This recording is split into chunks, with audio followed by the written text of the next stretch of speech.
अभी तक हम देख चुके हैं कि शेयर्स क्या होते हैं, स्टॉक मार्केट किसे कहते हैं, स्टॉक एक्सचेंजेस किसे कहते हैं, एनएसई या बीएसई क्या होते हैं और आईपीओ का बेसिक क्या होता है। जब भी हम शेयर मार्केट की बात करते हैं तो हमें Sensex, Nifty, Nifty auto, bank Nifty, Nifty pharma, Nifty IT आदि के बारे में सुनने को मिल ही जाता है। अब ये इंडाइसेस क्या होते हैं, इनका क्या पर्पज़ होता है, ये किस तरीके से इस्तेमाल हो सकते हैं, इनके कितने प्रकार होते हैं, इन सब बातों के बारे में हम डिटेल में बात करेंगे। आखिर में हम ये भी बात करेंगे कि इंडाइसेस का प्रयोग हम अपनी ईटीएफ इन्वेस्टिंग या स्टॉक्स की ट्रेडिंग में किस तरीके से कर सकते हैं। सबसे पहले हम देखते हैं कि इंडेक्स शब्द का मतलब क्या होता है। इंडेक्स को जनरली देखा जाए तो index is a tool which measures changes. Index या सूचकांक वह औजार है जिससे हम परिवर्तन को पहचानते हैं। एग्जाम्पल के तौर पर अगर सीपीआई की बात करें, कंज्यूमर प्राइस इंडेक्स जिसको बोलते हैं, इन्फ्लेशन में जो परिवर्तन होता है, इन्फ्लेशन बढ़ता है या घटता है, उसको डिनोट करता है। जनरल मीनिंग देखें अगर इंडेक्स शब्द का, कीमत, दर आदि में हुए परिवर्तन को दर्शाने का एक पद्धति या प्रकार सूचकांक कहलाता है। एक दूसरी भी डेफिनेशन अगर देखें, index is a statistical indicator that measures changes in economy. Economy में कौन कौन से चेंजेस हो रहे हैं, इकोनॉमी में किस तरीके से चेंजेस हो रहे हैं, इकोनॉमी ऊपर जा रही है या नीचे आ रही है, उन चेंजेस को मेजर करने के लिए हम इंडेक्स का प्रयोग करते हैं। अब फाइनेंशियल मार्केट के केस में देखें तो इंडेक्स कुछ स्पेसिफिक सिक्योरिटीज़ का एक पोर्टफोलियो होता है जो कि उस पर्टिकुलर मार्केट को या उस मार्केट के एक हिस्से को रिप्रेजेंट करती है। Financial indices are created to measure price movement of stocks, bonds, T-bills and other type of financial securities। जो फाइनेंशियल इंडाइसेस होते हैं वो फाइनेंशियल इंडाइसेस स्टॉक्स के प्राइस में जो चेंज हो रहा है उसको मापने के लिए, या बॉन्ड जो हैं उनके प्राइस में क्या परिवर्तन हो रहा है उनको मापने के लिए, या टी बिल या जो अन्य सिक्योरिटीज़ होती हैं फाइनेंशियल सिक्योरिटीज़ उनके प्राइस में क्या चेंजेस हो रहे हैं उसको मापने के लिए फाइनेंशियल इंडाइसेस का प्रयोग किया जाता है। मान लीजिए कोई कंट्री है, उसकी इकोनॉमी के बारे में हम जानना चाहते हैं तो हमारे सबसे पहले दिमाग में जो आता है वो है जीडीपी। जीडीपी के अलावा एक तरीका और है जिससे हम उस कंट्री की इकोनॉमिक स्टेटस जो है उसके बारे में पता कर सकते हैं, और वो तरीका है स्टॉक मार्केट इंडाइसेस। जीडीपी को मेजर करने का एक अलग तरीका है, इस पर हम कभी बात करेंगे फिर से। अभी हम स्टॉक मार्केट पर फोकस करते हैं। तो स्टॉक मार्केट इंडाइसेस के जरिए किसी कंपनी के इकोनॉमिक स्टेटस को किस तरीके से मेजर किया जा सकता है वो हम देखते हैं। मान लीजिए कि 10,000 के लगभग कंपनियां हमारे देश में काम कर रही हैं, और अगर देश में इकोनॉमिक कंडीशन जो है वो सही नहीं है तो ये जो कंपनियां काम कर रही हैं उनकी सेल्स भी अच्छी नहीं हो सकती है, और सेल्स जब अच्छी नहीं होगी तो हम ये मान के चलेंगे कि कंट्री का जो इकोनॉमिक स्टेटस है वो अच्छा नहीं है। और अगर इनकी सेल्स अच्छी है तो हम ये मान के चलते हैं कि देश के अंदर लोग काफ़ी खरीदारी कर रहे हैं और इन कंपनियों को काफ़ी अच्छा काम मिल रहा है, इसीलिए इनकी सेल्स ज़्यादा हैं। तो एक तरीके से ये जो कंपनियां हैं जो उस कंट्री में काम कर रही हैं उस कंट्री के इकोनॉमिक स्टेटस को रिप्रेजेंट करती हैं। अब हम पर्टिकुलर इकोनॉमिक स्टेटस की बात करें तो करीबन 10,000 कंपनियां जिनका हमने एग्जांपल लिया, अगर हम इन 10,000 कंपनियों को एक साथ एनालाइज करेंगे इनकी फाइनेंशियल परफॉर्मेंस को, तो कोई कंक्लूजन निकलना थोड़ा सा मुश्किल और कंफ्यूजिंग हो जाएगा। इसके लिए क्या करते हैं, जैसे ये टोटल जो कंपनियां हैं उस कंट्री में जो काम कर रही हैं उनमें से कुछ सेलेक्टेड कंपनियां सैंपल के तौर पर लेते हैं। मान लीजिए फार्मा की फील्ड से कोई कंपनी ले ली या आईटी की फील्ड से कोई कंपनी ले ली। ये जो टोटल कंपनियां थी उनमें से हमने कुछ कंपनियों का सैंपल लिया और अलग अलग सेक्टर की अलग अलग कंपनियां हमने देखी, और जो अच्छा ग्रो कर रही हैं, जिनके पास मार्केट कैप अच्छा है, तो उन कंपनियों को हमने एक साथ रखा। अब इन चुनी हुई कंपनियों में से कुछ चुनिंदा कंपनी को चुन लें एवं उन चुनिंदा कंपनी का परफॉर्मेंस हम एक साथ देखें तो हम कंट्री की ओवरऑल फाइनेंशियल कंडीशन या इकोनॉमिक स्टेटस का पता लगा सकते हैं। इसी को सिंपली इंडेक्सिंग कहते हैं, यानी कि इन टॉप कंपनी को मिलाकर एक इंडेक्स का फॉर्मेशन कर दिया जाए। अलग अलग फील्ड की कंपनियां हैं, जो आईटी सेक्टर है उसमें जो टॉप की कंपनी है, फार्मा सेक्टर में टॉप की कंपनी है, बैंक फील्ड में टॉप की कंपनी है, इन सब कंपनियों को मिला करके एक ओवरऑल इंडेक्स हमने फॉर्म कर लिया। जो कंट्री है उसके अंदर इकोनॉमिक स्टेटस ठीक रहेगा तो ये कंपनियों की सेल्स भी बढ़ेगी, सेल्स बढ़ेगी तो इन कंपनियों के जो शेयर प्राइस हैं वो भी बढ़ेंगे। अगर कंपनियों के शेयर प्राइस बढ़ेंगे तो जब हम इन कंपनियों को एक साथ देख रहे हैं, ओवरऑल जो कंपनियां हैं इनको एक साथ देख रहे हैं, तो उनकी वैल्यू भी बढ़ेगी। अगर हमें एट ए ग्लांस देखना हो, एकदम से देखना हो कि कंट्री का इकोनॉमिक स्टेटस कैसा है, तो हमें सिर्फ इन चुनिंदा कंपनियों को देख करके अंदाज़ा लगा सकते हैं कि कंपनियां अच्छा कर रही हैं तो इकोनॉमिक स्टेटस भी ठीक है, और कंपनियां ख़राब परफॉर्म कर रही हैं तो कुछ न कुछ इकोनॉमी में गड़बड़ चल रही है। जैसे कि हमें पता है कि जो BSE है उसमें कम से कम 5,000 से ज़्यादा कंपनी लिस्टेड हैं, और NSE में 1,500 से ज़्यादा कंपनियां लिस्टेड हैं। तो अगर हम इकोनॉमिक पर्सपेक्टिव से देखें तो सारी कंपनी में से अगर कुछ चुनिंदा कंपनी को चुन लें एवं उन चुनिंदा कंपनी का परफॉर्मेंस हम एक साथ देखें, तो हमें कंट्री की ओवरऑल फाइनेंशियल कंडीशन या इकोनॉमिक स्टेटस का पता लगा सकते हैं। इसी को इंडेक्सिंग कहते हैं, यानी कि इन टॉप कंपनी को मिलाकर एक इंडेक्स का फॉर्मेशन कर दिया जाए, तो ये जो ओवरऑल मार्केट है उसको रिप्रेजेंट करेगा, स्टॉक मार्केट। अब हम पर्टिकुलर बात करते हैं स्टॉक मार्केट इंडाइसेस की। तो stock market indices, stock market मतलब स्टॉक एक्सचेंज। तो स्टॉक एक्सचेंज के अंदर कौन कौन से इंडाइसेस हैं और इन्हें बनाने की क्या ज़रूरत पड़ती है। तो जैसे कि BSE में हमने देखा कि 5,000 से ज़्यादा कंपनियां लिस्टेड हैं, और NSE में हम देख चुके हैं कि 1,500 से ज़्यादा कंपनियां जो लिस्टेड हैं। तो स्टॉक मार्केट इंडेक्स को हम पर्टिकुलर अगर डिफाइन करें तो stock market index tradable instrument के समूह के प्राइस परफॉर्मेंस को स्टैंडर्डाइज तरीके से मापने का एक तरीका है। अगर BSE की जो टोटल 5,000 कंपनियां हैं, इनमें से टॉप की 30 कंपनियों को एक साथ एक जगह रखकर उनमें जो प्राइस चेंज हो रहा है उसका स्टडी किया जाए। अगर हम इन 30 कंपनी को एक साथ एक पैमाने पर एक इंडेक्स का रूप दे दें, तो फिर अगर केवल इंडेक्स के प्राइस चेंज को देखें तो हम अंदाज़ा लगा सकते हैं कि ज़्यादातर कंपनी कैसा परफॉर्म कर रही हैं। ये इंडेक्स क्या करता है, उन चुनिंदा कंपनियों के फाइनेंशियल स्टेटस को बताता है। अगर इकोनॉमी अच्छा कर रही होगी तो कंपनी भी अच्छा करेगी, और अगर कंपनी अच्छा करेगी तो उसकी डिमांड बढ़ेगी और लोग उस कंपनी में इन्वेस्ट करना पसंद करेंगे, और डिमांड बढ़ने पर कंपनी का प्राइस बढ़ेगा तो इंडेक्स का प्राइस भी बढ़ेगा। अब अगर हम इंडेक्स को बढ़ता हुआ देखें तो हम ये अंदाज़ा लगा सकते हैं कि ओवरऑल इकोनॉमी कैसा कर रही है। तो ये तो रहा इकोनॉमी के लिए स्टॉक मार्केट इंडेक्स का क्या इंपॉर्टेंस है। अब स्टॉक मार्केट के संदर्भ में देखें कि स्टॉक मार्केट के पर्सपेक्टिव में स्टॉक मार्केट इंडाइसेस का क्या इंपॉर्टेंस है। तो स्टॉक मार्केट इंडेक्स सभी कंपनियों में से चुनी हुई कंपनी का सैंपल साइज होता है, जैसा कि सेंसेक्स 30 या निफ्टी 50, जिनको ब्रॉडर इंडेक्स कहते हैं या बेंचमार्क इंडेक्स भी कहते हैं इनको। जैसा कि अभी हम देख चुके हैं कि BSE के अंदर जो है 5,000 से लगभग कंपनियां लिस्टेड हैं, और NSE के अंदर 1,500 से ज़्यादा कंपनियां लिस्टेड हैं। एक्सचेंजेस और सेबी ने मिलकर के सभी कंपनियों में से कुछ कंपनी को सेलेक्ट करके सैंपल साइज लिया गया। जैसे कि BSE की जो कंपनियां हैं उसका जो ब्रॉडर इंडेक्स है उसको बनाने के लिए 30 चुनिंदा कंपनियों को सेलेक्ट किया गया, या NSE की जो कंपनियां हैं 1,500, उनमें से जो ब्रॉडर इंडेक्स को बनाने के लिए टॉप 50 की कंपनियां चुनी गई। जो ब्रॉडर मार्केट इंडेक्स है वो BSE के लिए सेंसेक्स 30 और NSE के लिए निफ्टी 50।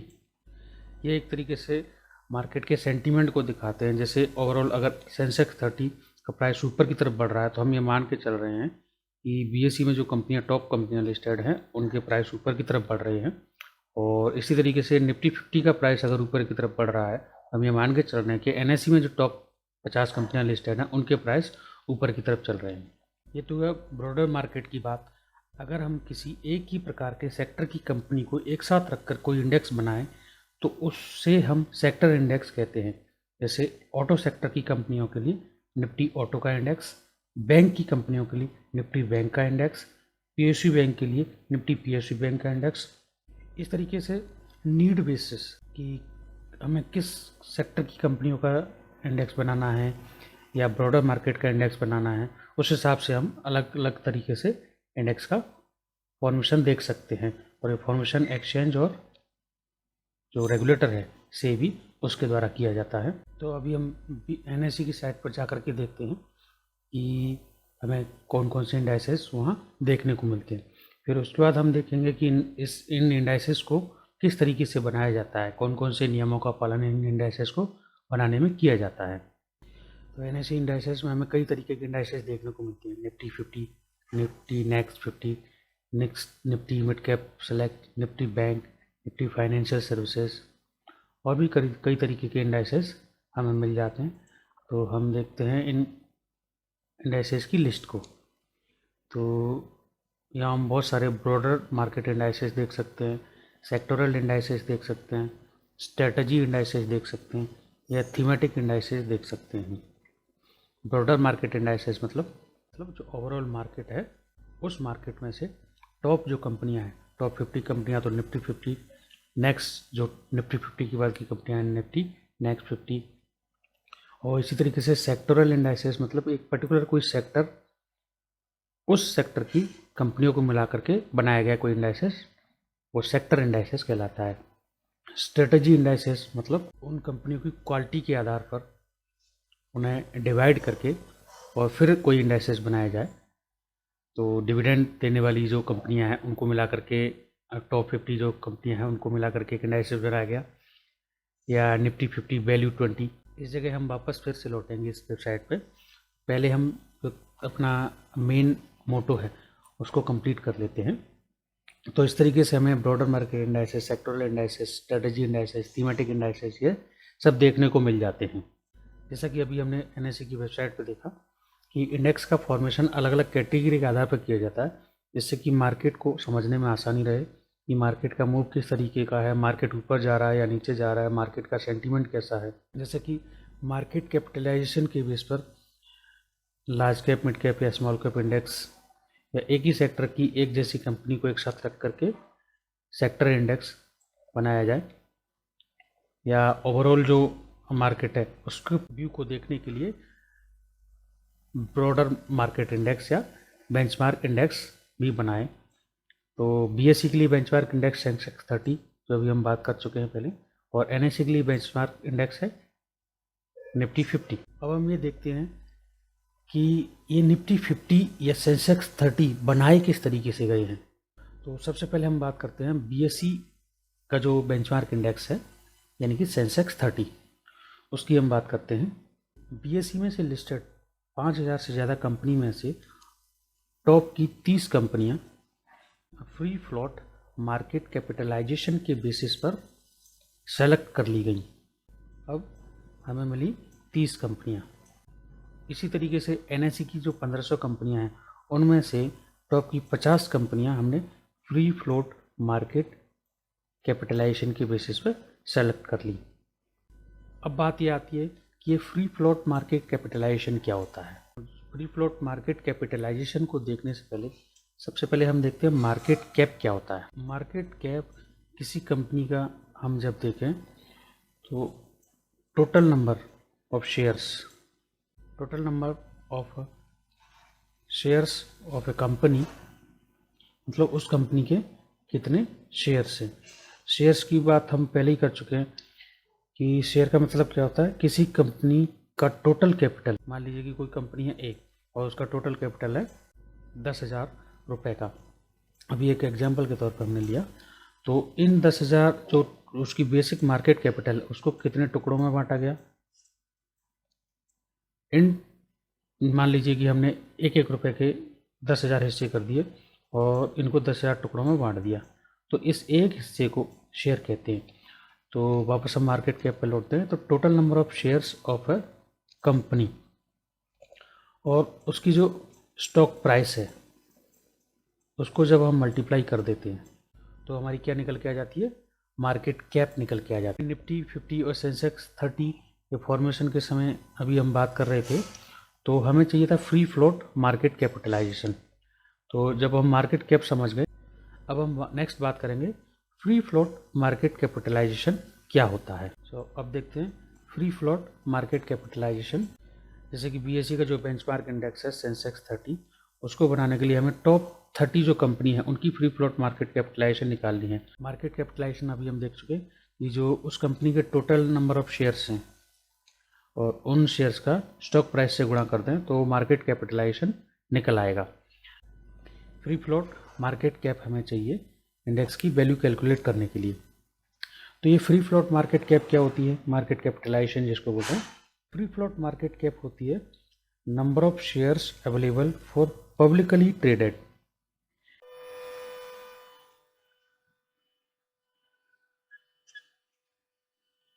ठीक है, तो ये जो फ्री फ्लोट मार्केट कैप है उसको निकालने के लिए क्या चाहिए हमें, number of shares available for public, यानी कि पब्लिक के लिए जो शेयर्स अवेलेबल हैं। अभी जब हमने मार्केट कैप का जो फॉर्मूला देखा था या मार्केट कैप जब निकाला था उसमें टोटल नंबर ऑफ शेयर्स थे। तो in total numbers of shares में से अगर हम जो प्रमोटर है उसके शेयर्स को निकाल दें, टोटल नंबर ऑफ शेयर्स थे जो कि मार्केट कैप को निकालने में इस्तेमाल कर रहे थे, तो उनमें से अगर हम जो प्रमोटर की होल्डिंग है, प्रमोटर के जो शेयर हैं उनको निकाल दें, तो जो बाकी बचे हुए शेयर हैं वो आम पब्लिक के लिए खरीद बिक्री के लिए, खरीदने बेचने के लिए अवेलेबल रहेंगे। अवेलेबल शेयर्स जनरल पब्लिक के लिए उनको हम जो स्टॉक प्राइस है उससे मल्टीप्लाई कर दें तो हमें फ्री फ्लोट मार्केट कैप निकल करके आएगा। फ्री फ्लोट मार्केट कैप या मार्केट कैपिटलाइजेशन और मार्केट कैपिटलाइजेशन में इतना सा अंतर है कि मार्केट कैपिटलाइजेशन में जो प्रमोटर है उनके शेयर्स भी इंक्लूड होते हैं और फ्री फ्लोट मार्केट कैपिटलाइजेशन में केवल पब्लिक के लिए अवेलेबल जो शेयर्स हैं वो इंक्लूड होते हैं, प्रमोटर के जो हिस्सा है शेयर्स का वो इंक्लूड नहीं होता है। अब हम वापस लौटते हैं, हमारी जो मेन बात थी कि जो ब्रॉडर मार्केट इंडेक्स हैं उनका फॉर्मेशन किस तरीके से किया जा रहा था, तो हमें उसके लिए चाहिए था फ्री फ्लोट मार्केट कैपिटलाइजेशन, तो उसको हम समझ चुके कि किस तरीके से हमने निकाल लिया। अब जब हमें फ्री फ्लोट मार्केट कैपिटलाइजेशन मिल गई है तो अब हम इंडेक्स की वैल्यू को कैलकुलेट कर सकते हैं कि इंडेक्स की वैल्यू किस तरीके से कैलकुलेट की जाती है। तो अभी हम सबसे पहले देखेंगे सेंसेक्स 30 के लिए वैल्यू किस तरीके से कैलकुलेट की जा रही है और उसके बाद हम देखेंगे निफ्टी 50 के लिए वैल्यू किस तरीके से कैलकुलेट की जा रही है। इंडेक्स की वैल्यू कैलकुलेट करने के लिए हमें क्या चाहिए, एक तो फ्री फ्लोट मार्केट कैपिटलाइजेशन और पहली चीज़ हमें चाहिए ये, दूसरी चीज़ चाहिए हमें बेस मार्केट कैप और तीसरी चीज़ चाहिए हमें बेस इंडेक्स वैल्यू। तो ये जो इंडेक्स की वैल्यू कैलकुलेट करने के लिए हमें इन तीनों चीज़ों की आवश्यकता पड़ेगी। तो सबसे पहले हम देखते हैं सेंसेक्स 30 की वैल्यू कैलकुलेट किस तरीके से की जा सकती है। तो सेंसेक्स 30 की वैल्यू कैलकुलेट करने के लिए हमें BSE में लिस्टेड टॉप की 30 कंपनियों की फ्री फ्लोट मार्केट कैपिटलाइजेशन चाहिए और फ्री फ्लोट मार्केट कैपिटलाइजेशन किस तरीके से निकाली जाती है वो अभी हम बात कर चुके हैं। इस free float market cap of top 30 BSE company को हम डिवाइड करते हैं बेस मार्केट कैप से। अब बात आती है कि ये जो बेस मार्केट कैप है वो क्या होती है। तो सेंसेक्स 30 के लिए बेस मार्केट कैप का मतलब total market cap of total company, मतलब जब पहली बार इंडेक्स का निर्माण किया गया था तो जो बेस मार्केट कैप कैलकुलेट की गई थी वो 1978 और 79 इस ईयर को ध्यान में रख करके की गई थी। तो उस समय जो टॉप की 30 कंपनियां थीं 1978 1979 में, उनकी जो मार्केट कैप थी टोटल उसको हम बेस मार्केट कैप कह रहे हैं यहाँ, और इसको मल्टीप्लाई किया हमने बेस इंडेक्स वैल्यू से। तो जो बेस इंडेक्स वैल्यू है उसकी वैल्यू सेंसेक्स के केस में होती है 100। इस तरीके से हम सेंसेक्स की वैल्यू का कैलकुलेशन करते हैं। तो अभी सेंसेक्स की वैल्यू किस तरीके से घटती है बढ़ती है उसको लेकर के आपका जो व्यू है वो थोड़ा सा क्लियर हुआ होगा। ये चूँकि आपको पता है कि ये जो बेस मार्केट कैप है वो तो फिक्स रहना है और ये जो बेस इंडेक्स वैल्यू है वो भी फिक्स रहनी है 100, और बेस मार्केट कैप एक बार अपन कैलकुलेट कर ही चुके 78 79 की बेसिस पे। वेरिएबल जो फैक्टर है या जो चेंज हो सकता है वो ये है free float market cap of top 30 BSE company. अगर फ्री फ्लोट मार्केट कैप बढ़ेगा तो सेंसेक्स की वैल्यू बढ़ेगी और free float market cap of top 30 company घटेगा तो सेंसेक्स की वैल्यू भी घटेगी।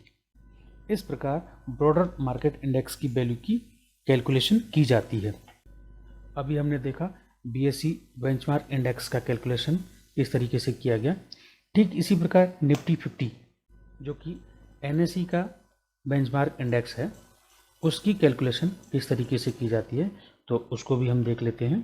ठीक है, तो जो एनएसई है वो उसका जो बेंचमार्क इंडेक्स है वो है निफ्टी 50। तो अब इसकी वैल्यू किस तरीके से कैलकुलेट की जाती है वो हम देख लेते हैं।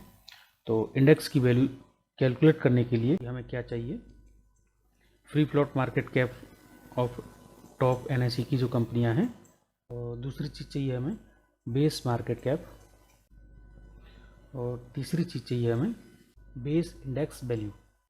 तो इसको हम फिर से वही उसी फॉर्मूले में रखते हैं जिस तरीके से हमने सेंसेक्स 30 का वैल्यू कैलकुलेशन देखा था। तो इंडेक्स वैल्यू कैलकुलेट करने के लिए निफ्टी 50 का हमें free float market cap of top NSE 50 company, तो एनएसई में जो लिस्टेड कंपनियां हैं टॉप की 50 कंपनी, उनकी फ्री फ्लोट मार्केट कैप हमें चाहिए। उसको हम डिवाइड करेंगे बेस मार्केट कैप से और उसको मल्टीप्लाई करेंगे बेस इंडेक्स वैल्यू से। और निफ्टी 50 के केस में ये इंडेक्स वैल्यू 1000 है। तो इस तरीके से हम निफ्टी 50 की इंडेक्स वैल्यू कैलकुलेट कर सकते हैं। यहाँ भी हम देख सकते हैं कि जो बेस इंडेक्स वैल्यू है वो भी कांस्टेंट है और जो बेस मार्केट कैप है वो भी कांस्टेंट है।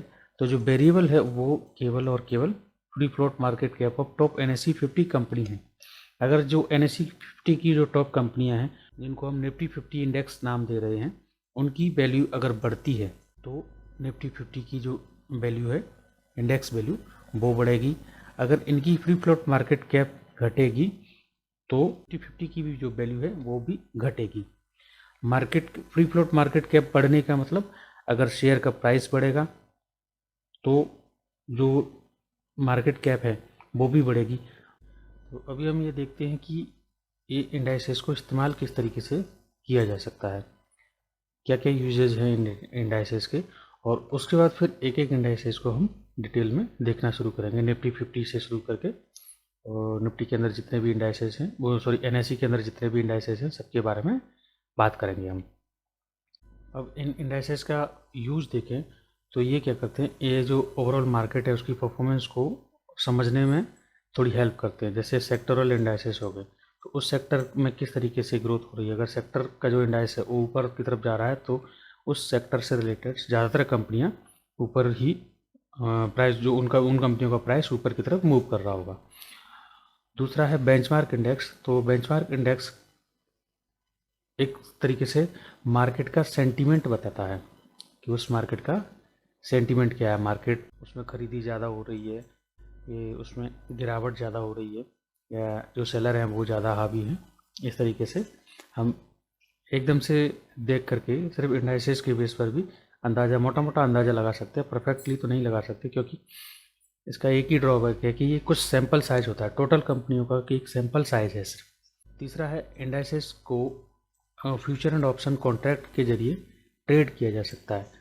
तो जो ट्रेडेबल इंडाइसेस हैं उनके बारे में हम बाद में बात करेंगे। अभी फ़िलहाल तो निफ्टी और बैंक निफ्टी दोनों को फ्यूचर एंड ऑप्शंस के कॉन्ट्रैक्ट के जरिए ट्रेड किया जाता है।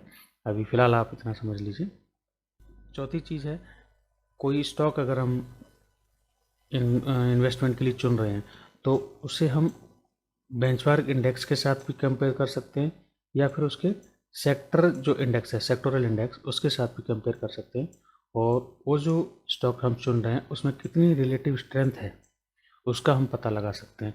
एक तरीके से मोमेंटम इन्वेस्टिंग स्ट्रेटजी इससे बनती है, तो ये काफ़ी काम आती है। तो अभी ये कंसेप्ट आपके दिमाग में आना चाहिए कि अगर हम किसी भी स्टॉक को चुन रहे हैं तो वो स्टॉक अगर जो बेंचमार्क इंडेक्स है, जैसे निफ्टी 50 की बात करें, निफ्टी 50 से अच्छा कर रहा है, मतलब जब निफ्टी 50 गिर रहा है तो वो कम गिर रहा है या फिर बढ़ रहा है, और निफ्टी 50 जब बढ़ रहा है तो वो निफ्टी 50 से ज़्यादा बढ़ रहा है या उसके कम से कम उसके बराबर तो बढ़ ही रहा है, तो इस तरीके से उसकी रिलेटिव स्ट्रेंथ हम पता लगा सकते हैं। नेक्स्ट चीज़ आती है, स्पेलिंग मिस्टेक हो गया है। तो नेक्स्ट चीज़ आती है कि इंडाइसेस के जरिए हम जो इन्वेस्टमेंट है ETF में वो हम कर सकते हैं। तो इसको हम डिटेल में देखेंगे ये एक बार कि ETF से हम किस तरीके से इन्वेस्टिंग या ट्रेडिंग कर सकते हैं। तो अभी फ़िलहाल के लिए आप इतना समझिए कि निफ्टी 50 या कोई भी जो सेक्टोरल इंडाइसेस है, निफ्टी ऑटो है या निफ्टी बैंक है, उन कंपनियों जैसे निफ्टी 50 अपने आप में अकेला कुछ नहीं है। ये टोटल जो 50 कंपनियां हैं NSE की टॉप मार्केट कैप की बेसिस पर, फ्री फ्लोट मार्केट कैप की बेसिस पर उनको मिलकर के बना है। तो ये जो ETF है जो बेंचमार्क इंडाइसेस को ट्रैक करते हैं, तो वो इन निफ्टी 50 की कंपनियों में अपना पैसा डालते हैं। तो इस तरीके से ETF के जरिए भी हम इसमें ट्रेड कर सकते हैं या इन्वेस्ट कर सकते हैं। और जैसे कोई सेक्टोरल इंडाइसेस है तो उसमें भी हम अपना पैसा डाल सकते हैं, क्योंकि सेक्टोरल इंडाइसेस भी अपने आप में कोई चीज़ नहीं है, वो जो सेक्टर की कंपनियों से मिल करके बना है। ठीक है, तो इसका एक ही ड्रॉबैक है, क्योंकि ये सैंपल साइज होता है कुछ चुनिंदा कंपनियों का। तो चूँकि कभी कभी ऐसा होता है कि चुनिंदा कंपनियां अच्छा कर रही हैं और ओवरऑल मार्केट अच्छा नहीं कर रहा है, तो दोनों की जो दिशा है वो कॉन्ट्राडिक्टरी हो जाती है। ऐसा कई बार होता है, इसको कुछ लोग नाम देते हैं इंडेक्स मैनेजमेंट। ठीक है, तो अब हम नेक्स्ट देखना शुरू करते हैं निफ्टी 50 या NSE के अंदर जितने भी इंडाइसेस हैं उन सब के बारे में हम डिटेल में देखना शुरू करते हैं।